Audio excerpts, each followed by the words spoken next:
Ang mabuting balita ng Panginoon, ayon kay San Lucas.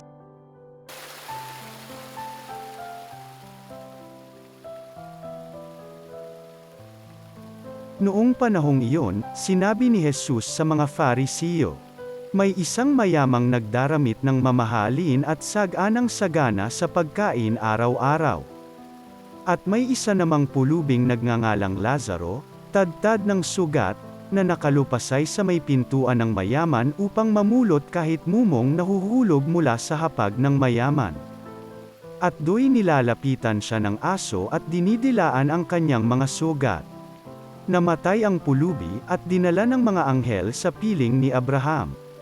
Namatay rin ang mayaman at inilibing.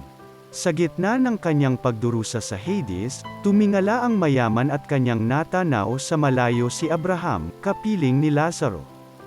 At sumigaw siya, 'Amang Abraham, mahabag po kayo sa akin.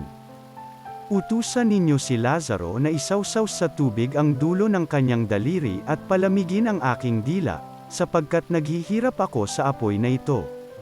Ngunit sinabi sa kanya ni Abraham, 'Anak, alalahanin mong nagpasa ka sa buhay sa ibabaw ng lupa, at si Lazaro'y nagtiis ng kahirapan.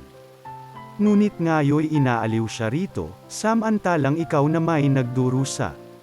Higit sa lahat, inilagay sa pagitan natin ang isang malaking bangin upang ang mga narini ay hindi makaparian at ang mga nariyan ay hindi makaparini.'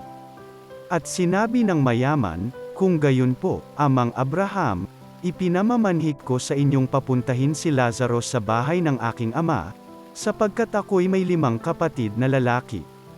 Paparoonin nga ninyo siya upang balaan sila at nang hindi sila humantong sa dakong ito ng pagdurusa.'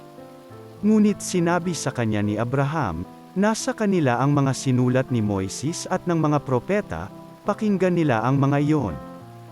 'Hindi po sapat ang mga iyon,' tugon niya, 'ngunit kung pumunta sa kanila ang isang patay na muling nabuhay, tatalikdan nila ang kanilang mga kasalanan.'